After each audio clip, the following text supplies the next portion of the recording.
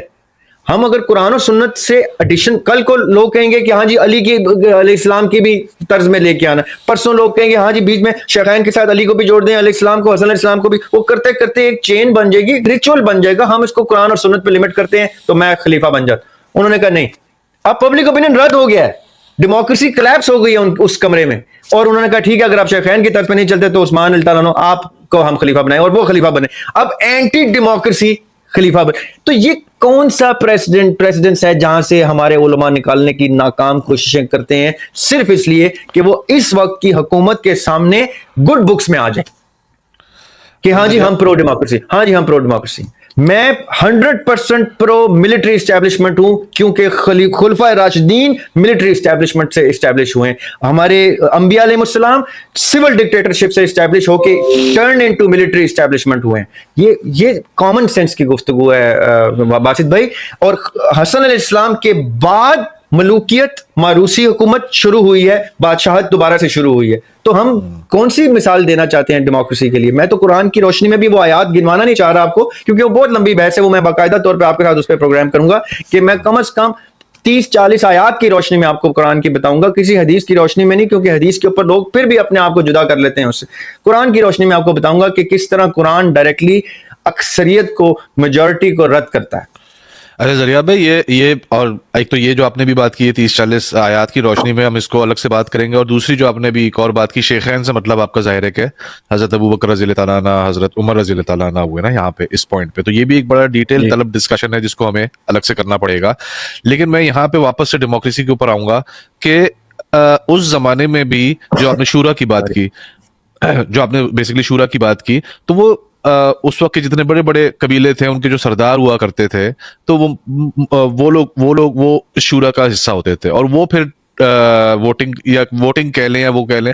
تو میری اس پہ مفتی یاسر ندیم صاحب جو ہوتے ہیں شکاگو میں, ان سے بھی بات ہوئی تھی, اور ان کا بھی یہی پوائنٹ آف ویو تھا کہ اس زمانے میں یہ ایک چھوٹی یہ شورا ہونی چاہیے. آج بھی یہ اپلیکیبل ہے, اس میں 6 لوگ ہوں چاہے 600 لوگ ہوں, لیکن اس کے معیار ہیں قرآن کے اندر کہ بھائی وہ آدمی ایسا ہونا چاہیے, اس کی کورٹ میں دلیل قبول ہونی چاہیے, وہ ساری جو اس کے معیار ہیں ان معیار کے اوپر وہ اترے تو وہ شورا کا حصہ بنے. کیا یہ اور وہ ایک سرٹن ٹائپ آف پیپل ہوں گے جو کہ آپ کا حکمران بھی ڈیسائیڈ کریں گے اور آپ کی سارے معاملات کو لے کے چلیں گے حکومت کے.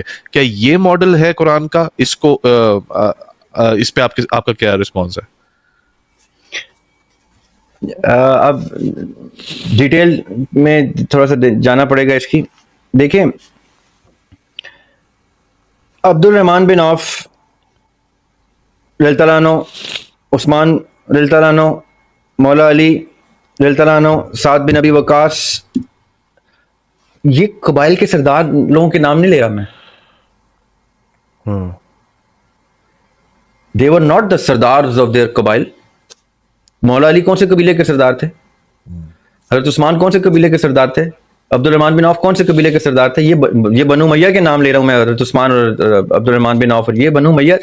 They were the finest people that حضرت عمر رضی اللہ عنہ at that time short listed کہ یہ فائنسٹ لوگ ہیں, یہ کون کون سے محاذوں سے گزر کے آئے ہیں, یہ آقا علیہ السلام کے سب سے قریبی لوگ ہیں, ساری جنگوں کے ہائی لائٹس ہیں. Maula Ali was the highlight of every جنگ ادر دین تبوک. کون سی جنگ ہے جو مولا علی کے بغیر مسلمانوں نے جیتی تھی؟ He was the man of the honor of every battle that he stepped into. یہ معیار تھا, یہ نہیں کہ وہ قبیلے کے سردار ہیں. یہ کسی نے غلط آپ گفتگو کی ہے, جو بھی with all due respect انہوں نے آپ کو یہ غلط بتایا ہے. شورا اس بیس پہ نہیں ہوتی کہ وہ قبائل کے سردار ہوں. سورہ شورا میں شورا کا 5-7 اوصاف کا کرائٹیریا دے دیا گیا ہے کہ وہ توکل کرتے ہوں, وہ فیصلہ کرتے ہوئے غصے ترک کر کے نرم دلی کرتے ہوں, وہ یعنی وہ پوری سیکوینس ہے. اور اینڈ میں یہ ہے کہ وہ اللہ سے مدد مانگتے ہوں, استجابوا لربہم, واقیموا الصلاۃ کرتے ہوں, مما رزقناہم ینفقون کرتے ہوں, تب وہ امرہم شورا بینہم کے قابل ہیں.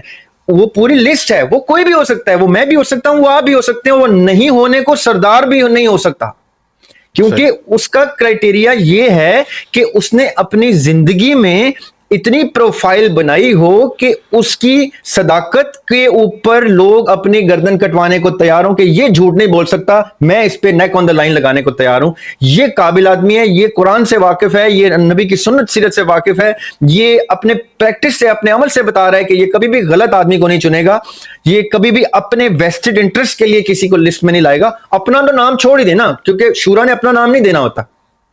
شورا نے کسی ایک نام کو جو زیر بحث ہوتا ہے اس کے اوپر اپنی رائے دینی ہوتی ہے. یہ شورا کا کام ہوتا ہے. یہ مشاورت کا کرائٹیریا ہے کہ مشورہ یہ ہوتا ہے کہ حضرت عثمان رضی اللہ عنہ کا نام آ گیا ہے خلافت کے لیے اور مولا علی کا نام آ گیا, تو انہوں نے عبد الرحمن بن عوف نے پوچھا ہے کہ will you sit in the favor of the other? یہ پوچھا ہے عثمان رضی اللہ عنہ نے کہا نہیں, میں تو علی کے حق میں نہیں بیٹھ رہا. ٹھیک ہے, you have the right, کیونکہ آپ ان 6-7 elected لوگوں میں سے. مولا علی نے بھی کہا کہ نہیں, میں تو پہلی خلافت کو بھی کوشچن کیا تھا, میں نے تو حضرت ابوبکر صدیق رضی اللہ عنہ سے گفتگو کی تھی کہ میں 6 مہینے تو میں نے خاموشی سادی رہی, پھر عمر رضی اللہ عنہ کی خلافت آئی ہے. اب جب عمر رضی اللہ عنہ نے تم لوگوں کو شورا میں چوز کیا ہے تو یو نیڈ ٹو, ان کا بہت بڑی اسپیچ ہے, یہاں تک کہ ریکارڈڈ ہسٹری یہ بتاتی ہے باسط بھائی کہ جس کمرے میں یہ 6-7 لوگ گفتگو کر رہے تھے, باہر اونچی اونچی آوازیں آئی ہیں, اس لیول پہ اونچی اونچی آرگیومنٹس چلی ہیں اس ڈسکشن میں. یہ کوئی عام فیصلہ نہیں تھا, اور یہ سرداروں کی آپس میں گفتگو نہیں ہو رہی تھی. یہ غلط تاثر ہے, میں اس سے بصد احترام میں اختلاف کرتا ہوں. انبیاء علیہ السلام کے ٹائم پہ نبی پاک صلی اللہ علیہ وسلم نے قبائل کے سرداروں کو ضرور اکٹھا کیا, ان کے ساتھ ٹریٹیز کی, ان کے ساتھ کانٹریکٹس کیے, ان کے اسلام میں نہ آنے کے باوجود ان کے ساتھ مشروط بنیادوں پہ ان کے ساتھ کام کاروبار کی بھی چیزیں سیٹل کی, جنگوں کی بھی سیٹل کی, چاہے وہ صلح حدیبیہ ہو, چاہے وہ میثاق مدینہ ہو.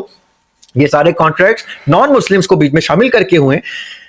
یہ انبیاء علیہ السلام تک تو یہ گفتگو چلتی ہے, میں سمجھ سکتا ہوں, لیکن اگر آپ انبیاء علیہ السلام کی گفتگو کو بیچ میں لے کے آئیں گے تو پھر ڈکٹیٹرشپ کو دوبارہ سے میرا سوال اٹھ جائے گا کہ وہ تو ڈکٹیٹرشپ کے ماڈل پہ تھے.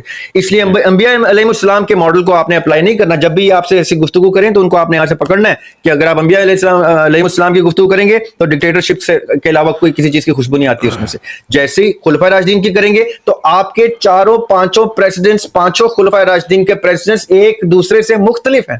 ابوبکر صدیق رضی اللہ عنہ کی خلافت کا کانسیپٹ مختلف ہے, عمر رضی اللہ عنہ کے کانسیپٹ کا ٹوٹل مختلف ہے. عمر رضی اللہ عنہ کیونکہ نامینیٹ ہو گئے تھے, ابوبکر صدیق رضی اللہ عنہ نے اپنی زندگی میں عمر رضی اللہ عنہ کو نامینیٹ کیا. کون سی شورا, کون سے قبیلے کا سردار؟ پھر عمر رضی اللہ عنہ نے اپنے جانے سے پہلے یہ شورا کو تشکیل دیا, یہ نیا پریزیڈنٹ آ گیا, شورا میں آپس میں بحث ہو گئی, یہ اس پریزیڈنٹس کو آرگومنٹ میں چینج ہوا, ادھر سے وہ اوپینین لی عبد الرحمن بن عوف رضی اللہ عنہ نے, وہ ریفیوز ہوئی. پھر اس کے بعد مولا علی کے جانے کے بعد حسن علیہ السلام, کون سے پریزیڈنٹس پہ آئے, ان میں سے کون سی چیز آپس میں میچ ہوتی ہے؟ یہ سب علمی سطح پہ, یہ میں اس کو معیاری موازنہ ہی نہیں کہتا کہ آپ ان 5 خلافتوں کا آپس میں کوئی ایک ماڈل دکھا دیں, ایک ماڈل پہ تھے ہی نہیں. Why? Because it was being constructed at that time. This model was being designed by the finest brains of that time, by the finest personalities of that time. اس میں یہ تغیرات آنے ہی آنے تھے. یہ 30 سال کے اندر سب کچھ مختلف طریقے سے ہوا, ساری خلافتیں ایک دوسرے سے مختلف ہیں, ان کا دائرہ کار, طریقہ کار, عمل, سب کچھ ایک دوسرے سے مختلف ہے. اس میں کوئی چیز کامن نہیں ہے. میں ایسی آپ کو اس میں ڈیٹیلز, ہم اگر اس کے اوپر پوڈ کاسٹ کریں تو صبح ہو جائے گی کہ اگر میں 5 کی 5 خلافتیں کھول کے بیان کرنا شروع کر دوں کہ کہاں یہ ایک دوسرے سے بنیادی طور پہ مختلف ہیں, کہاں دین کے امپلیمنٹیشن میں چینجز آتے رہے. 27 جنگیں ہوئی ہیں مولا علی کے دور سے پہلے, ایک جنگ میں بھی مولا علی کی پریزنس نہیں ہے, اور ان کا کیونکہ وہ اس بنیاد سے ہی ایک منفرد سٹینس تھا. اب میں اس کے اوپر گفتگو کرنا شروع کرتا ہوں تو مجھے نظر آتا ہے نا کہ یہ آپس میں ایک دوسرے کے ساتھ اختلاف رائے کے باوجود یکجا تھے, اور انہوں نے اس ٹرانزیشن کے اندر ہم لوگوں کے لیے ماڈل چھوڑے ہیں کہ ہاں اب آج ذریعہ ہاشمی اور باسط ندیم جب ڈسکس کریں تو ان ماڈلز کو پریزیڈنٹس کی صورت میں رکھیں کہ یہاں پہ کہیں سے بھی تمہیں ڈیموکریسی کی خوشبو آ جائے تو لے لینا, نہ آئے تو ترک کرنا. اچھا ذریعہ بھائی ایک سیکنڈ, فیئرنیس کا تقاضا یہ ہے کہ جو میں نے بات جو پٹ اپ کی تھی اور مفتی یاسر ندیم صاحب کی بات کی تھی, تو انہوں نے, ان کا یعنی کہ کہنا یہی تھا کہ جو ہے وہ یا تو قبیلوں کے جو جائے انبیاء کے ٹائم پہ قبیلوں کے سردار ہوتے تھے, لیکن بعد میں انہوں نے بولا کہ جو بعد میں شکل بنی تھی وہ یہ بنی تھی کہ یہ جو آپ نے 7 جو پوائنٹرز بتائے نا کہ ان پوائنٹرز کے اوپر اس آدمی کو پورا آنا چاہیے شورا میں داخل ہونے کے, تو انہوں نے بھی یہی بات کی تھی.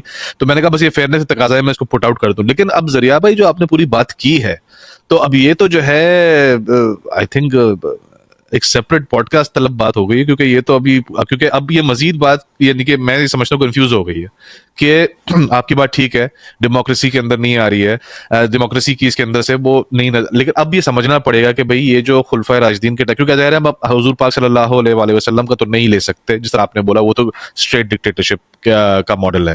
اب یہ اگر آپ جو ہے وہ صحابہ کی طرف جائیں تو جس طرح آپ نے کہا کہ پورے ایوولوشن بیسکلی آپ کہہ رہے ہیں نا کہ ایوالو ہو رہا تھا اس ٹائم پہ, تو اب یہ سمجھنے کے لیے تو ہمیں بالکل ایک سیپریٹ پوڈ کاسٹ کرنی پڑے گی یہاں پہ. تو اب لیکن یہ کہ جو ڈیموکریسی کا کانسیپٹ ہے, اچھا یہ ایک چیز میں سوری آخری سوال آپ سے اس بارے میں پوچھنا چاہوں گا. حمزہ علی عباسی صاحب کو بھی میں نے یہ سوال پٹ اپ کیا تھا کہ جو میں نے یہ شورا والی بات کی ہے کہ اس وقت جو آپ اس کو قبیلوں کا سردار کہہ لیں یا ان 6-7 پوائنٹس پہ پورا آنے والا انسان کہہ لیں, تو ان کا جواب یہ تھا حمزہ علی عباسی صاحب کا کہ اس وقت جو تھے وہ ریسورسز یا سسٹمز اتنے ایوالو نہیں تھے یا اتنے اسٹیبلش نہیں تھے, اس وجہ سے اس وقت یہ والا جو آج کا الیکٹورل سسٹم ہے وہ اس وقت اسٹیبلش کرنا مشکل تھا, پاسبل نہیں تھا. اس وجہ سے وہ کھلی 6, 8, 10, 15, 20 لوگوں سے ووٹنگ کر کے اپنے معاملات کو لے کے چلا جاتا تھا. آج ہم نے پراپرلی سسٹم کو اسٹیبلش کر لیا ہے, تو ہم اس وجہ سے اس کو الیکٹورل سسٹم جو ہے اس کو آج ہم نے اسٹیبلش, تو یہ وہ سیم یعنی کہ انہوں نے سیم مناسبت اس کی کریٹ کی کہ سیم ہی چیز ہے.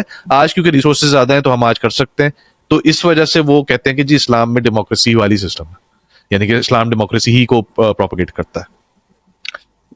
دیکھیں یہ ان کی رائے ہے اور میں ان کی رائے کا احترام کرتا ہوں. اگر انہوں نے ایسا سوچا ہے, یہ ان کی یہ ذاتی رائے ہو سکتی ہے. ہسٹری اس چیز سے مختلف ہے. ہسٹری یہ نہیں کہتی کہ نعوذ باللہ استغفر اللہ آپ کے خلفائے راشدین جو ہیں وہ ان کے پاس وسائل کم تھے, یا ان کے خدا نخواستہ نعوذ باللہ ان کے فکری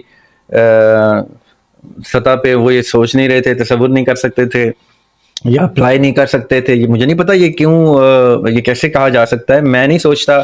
یہ وہ لوگ تھے باسط بھائی, the finest people on the face of the earth at that time. We are talking about those people, the finest brains designed and conditioned by the finest Kamil Zat Aqa alayhi salatu wassalam, from the finest families and the finest qabail with the finest portfolio and CVs, resumes. آپ ان لوگوں سے اس طرح کی چیزیں منسوب ہی نہیں کر سکتے کہ ان کو یہ پتہ نہیں تھا یا اس وقت ایسا تھا نہیں, یا یہ ایسا کچھ بھی نہیں ہے. وہ لوگ دین کو, قرآن کو, سنت کو, سیرت کو پریفرنس دیتے تھے, لوگوں کو, لوگوں کی اوپینین کو, political condition of the globe کو یا جنگوں کو, ان چیزوں کو ویلیو نہیں دیتے تھے. وہ مرنے مارنے کے لیے تیار تھے. وہ کہتے تھے ہم نے جو کرنا ہے کرنا ہے. سورہ برات جب نازل ہوئی ہے, سورہ توبہ جب نازل ہوئی ہے فتح مکہ کے ٹائم پہ, تو وہ کیا صورت تھی؟ خانہ کعبہ کے اوپر کھڑے ہو کے مولا علی کو آقا علیہ السلام نے کہا کہ آپ جا کے یہ صورت, اس میں کیا ہے کہ پکڑ کے قتل کرو. وہ نہیں ڈرتے تھے کسی چیز سے, ان کو صرف اللہ سے ڈر تھا. نہ وہ اصول کے اوپر کمپرومائز یا کوئی ادھر ادھر کی گفتگو کرتے تھے. اگر ان میں آپس میں کچھ نظریاتی اختلافات تھے بھی, تو میں نے لاسٹ ٹائم بھی آپ سے کہا تھا نظریے کے اختلاف تھے, عقیدے کے اختلاف نہیں تھے. ہمارا عقیدہ قرآن اور سنت ڈائریکٹلی ڈیموکریسی کی, میں نے شروع میں بتایا بائی ڈیفینیشن ہی سرنڈر اور سبمیشن اینٹی ڈیموکریسی ایکٹ ہوتا ہے. سرنڈر اور سبمیشن ہمیشہ کسی ڈکٹیٹر کے آگے کی جاتی ہے, ڈکٹیشن کے آگے کی جاتی ہے. اسی لیے ہم بھی ایک ڈکٹیشن آف ریلیجن کے آگے اپنے آپ کو سرنڈر کرتے ہیں. ڈیموکریسی وہاں سے اپنا رستہ جدا کر لیتی ہے. اگر کوئی شخص اسلام میں ڈیموکریسی کو ڈھونڈ رہا ہے تو وہ فزکس میں کیمسٹری نکالنے کی, فزکس میں بیتھوون کو اور جوہان سیباسٹین باخ کو ڈھونڈنے کی کوشش کر رہا ہے. وہ فزکس میں یعنی غالب ڈھونڈنے کی کوشش کر رہا ہے. فزکس کا غالب سے اس طرح سے کوئی تعلق, ہو سکتا ہے غالب کا کوئی ایک شعر فزکس کے کسی لاز کے اوپر پڑھتا ہو, لیکن اس کا سبجیکٹ ہی نہیں ہے. اسی طرح ڈیموکریسی اور اسلام دو مختلف چیزیں ہیں باسط بھائی. اسلام ہر صورت میں سرنڈر سبمیشن, اپنی فری ول کو ذبح کرنے کی گفتگو کرتا ہے. وہ کہتا ہے جب تک تمہاری فری ول میرے تابع نہیں ہے تم مسلمان ہی نہیں ہو. اب مجھے بتائیں ڈیموکریسی, میں یعنی حیران ہوتا ہوں ان اسکالرس کے اوپر کہ جو اسکالرس ڈیموکریسی کے ایسنس کو ہی نہیں سمجھتے. وہ بہت خوبصورت چیز ہے, لیکن اسلام سے ایک ایپل سے موازنہ ہی نہیں ہے. ڈیموکریسی کے اوپر ہم باقاعدہ طور پہ سیشن کر کے اس کی خوبصورتی, اس کے فضائل, اس کے مناقب اور ساری چیزیں ڈسکس کر لیں گے, لیکن وہ اسلام کے چیپٹر کا لفظ ہی نہیں ہے. اسلام کہتا ہی یہ ہے, اور یہی شیخین نے بھی کیا, یہی خلفائے راشدین نے بھی کیا, یہی اہل بیت علیہ السلام نے بھی کیا, کہ انہوں نے کہیں پہ بھی پیپلز opinion کو ویلیو نہیں دی. When people wanted certain things to happen, the Khalifa said no, or the Mushir said no. People's opinion has always been surrendered. جب ابو بکر صدیق اللہ تعالیٰ عنہ کی خلافت شروع ہوئی تھی تو people said ہم زکوٰۃ نہیں دیتے. People are saying mass murder تھے, mass قتال ہوئی ہے ان جنگوں میں. یہ تھوڑا سا اگر ہم ہسٹری کو کھولیں نا تو ہمیں پتہ چل جائے گا کہ ہم پریزنٹ میں کسی چیز سے ڈر رہے ہیں تو ہم تسلیم نہیں کر رہے. ورنہ مجھے تو سمجھ نہیں آتی کہ ایک ذی شعور آدمی کیسے اس چیز کو سمجھ نہیں سکتا. میں آج آپ کے ابھی آپ دیکھیے گا آپ کی پوڈ کاسٹ کے نیچے لوگ کہیں گے دریاب ہاشمی نے کہا کہ ملٹری ڈکٹیٹرشپ کے حق میں. کیونکہ آپ کی 6 کے 6 لوگ, میں ریپیٹ کرتا ہوں, شورا کے مولا علی علیہ السلام واریر, سعد بن ابی وقاص واریر, زید رضی اللہ عنہ کو میں نے واریر نہیں بھی کہا, تو 6 میں سے 5 لوگ واریئرز, بیٹل فیلڈ میں ان کے بدن پہ زخموں کے نشان بتا دیں گے وہ کس لیول کے ملٹری کے فرنٹ رنر سپہ سالار رہے ہیں اپنے اپنے دور میں, رائٹ؟ کیا ہم جھوٹ نہیں بول رہے کہ یہ ملٹری اسٹیبلشمنٹ نہیں بیٹھی ہوئی اس کمرے میں؟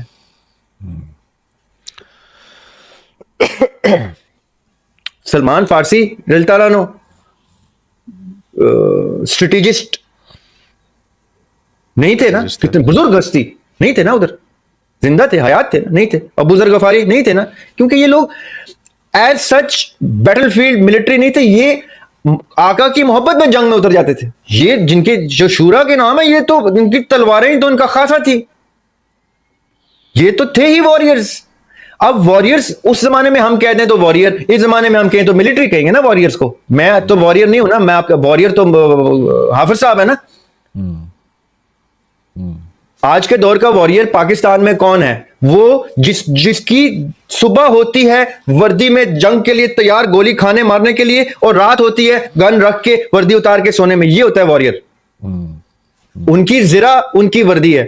آپ ان سے جتنا مرضی اختلاف کریں, ان کے کریکٹر پہ بھی انگلیاں اٹھائیں, ان کی ڈیفینیشن کو تو غلط نہیں کہہ سکتے. یہ تو لا علمی کی بات ہوگی, کم فہمی کی بات ہوگی کہ میں پاکستان ملٹری کو ملٹری نہ بولوں, میں اسی طرح خلفاء کی ملٹری کو ملٹری نہ بولوں, تو یہ میری کم فہمی, کم علمی ہے. یہ ملٹری اسٹیبلشمنٹ تھی جس نے 30 سال حکومت چلائی ہے.